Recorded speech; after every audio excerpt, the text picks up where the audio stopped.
Thank you for viewing my demo reel. This is a broad sample of both web and higher-end video productions. The first three are affordable web videos. We only have to look around the world today to understand how grateful we should be for the freedoms we have here in our own country. Not one day should go by that we don't remember and thank those people that made those freedoms possible, our veterans. And those of us that were blessed with those freedoms because of the sacrifice of others should commit ourselves to that. We'll now have the opportunity to hear some people explain some of those veteran benefits that are there for those who put everything on the line for us. Veteran service agents are available in every town with a population of over 12,000. If the town is smaller than that, they could be regionalized. Basically, you'd have to just call the town hall and find out who the agent is that is servicing that region.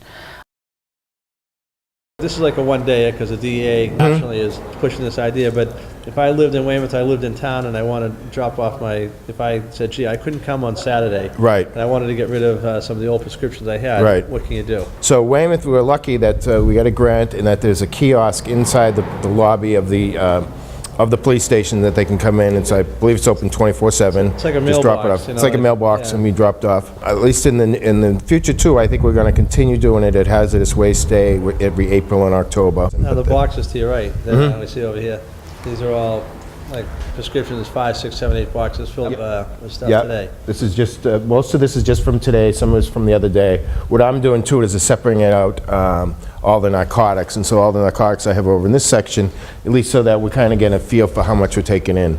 Well, the last few times I've done it, we always get over 2,000 dosage units of narcotics. So this time we're going to break a record, I know for sure. You obviously measure medication in milligrams.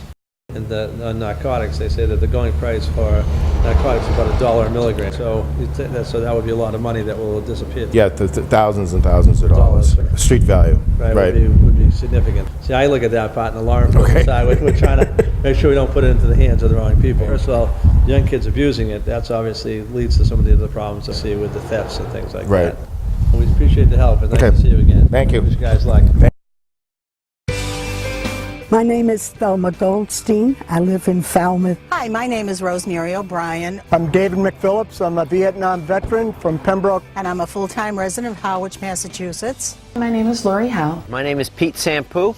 I live in West Barnstable. I am a small business owner in the town of Bourne. I'm Janet Zaid from Hingham, Mass. My name is Patricia Riley, and I'm an independent voter. My name is Stephanie Stevens. Hi, my name is Jim Collins. I'm a small business owner here in Hingham. I live in Sandwich. My name is Jeremiah Sparks. I'm an Iraq combat vet. I've been an independent all my life. I'm a Republican of over 40 years.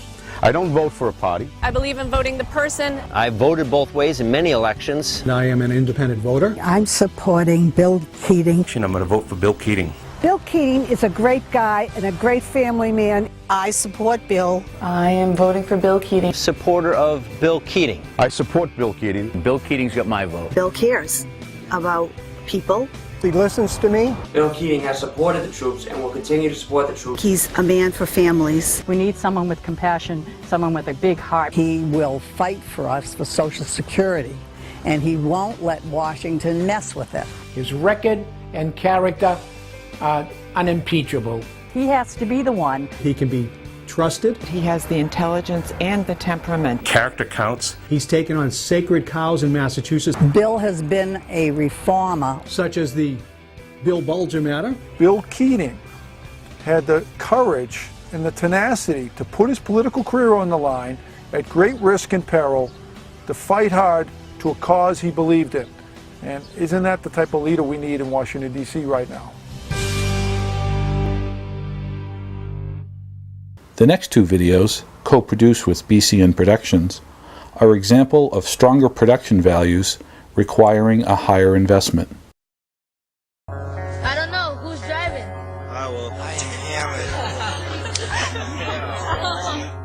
I played soccer, I wrestled, and I played baseball. It was a weekend. We didn't have any cares, no worries about anything. Pretty ordinary. Everyone else was doing pretty much the same thing I was doing. I hung out with all my friends, you know. I felt like I was just a normal teenager. You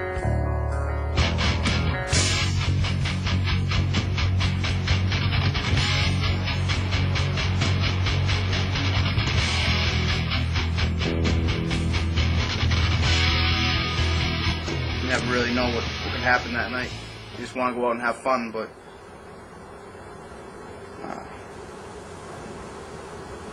it's really not fun. And you wake up in a hospital bed and your parents have to tell you that you killed your best friends.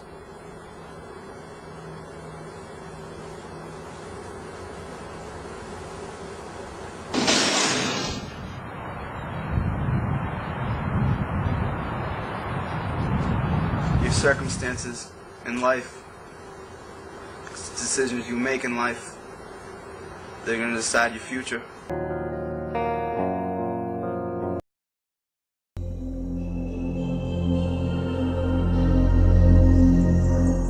I don't think the American public understands the magnitude of what our soldiers have been through. The trauma that has been experienced by our soldiers, it just makes perfect sense that there would be post-traumatic stress disorder that follows with that. This is an opportunity for all of us to give back in some small measure the effort that's been given on our behalf by these soldiers by simply being aware, taking the time to understand what might be going on. When he came back after his first tour in Iraq, I flew out to the base to meet him, and we hadn't seen him for 7 months. And the first thing I noticed, and every time I think of this, was the shell shock in his eyes and the light. That light and upbeat part of his personality was clearly gone. I think it was within 3 days of his stay in the hospital when they diagnosed him with severe post-traumatic stress disorder.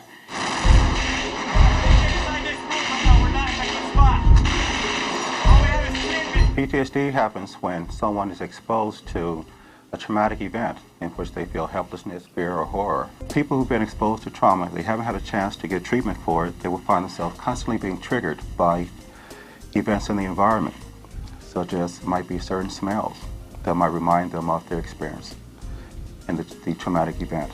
It could be certain sounds. It could be certain situations, certain people. I think in a common understanding about post-traumatic stress disorder is that people have normal reactions in abnormal environments, and when they return to a stabilized environment, they may continue to have some of that, what would have been a normal reaction, but now they're in a stabilized environment. And they need to look at ways for coping skills and how to adjust, and they can get help, and there is help available.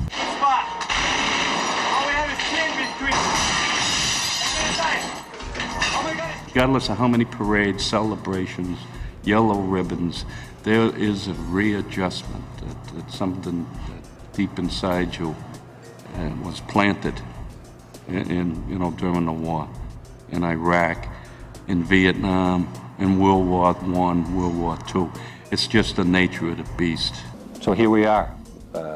Even though there have been other conflicts and other wars and other casualties and other people affected, the numbers will be very large coming back, and the soldiers are going to be in great need.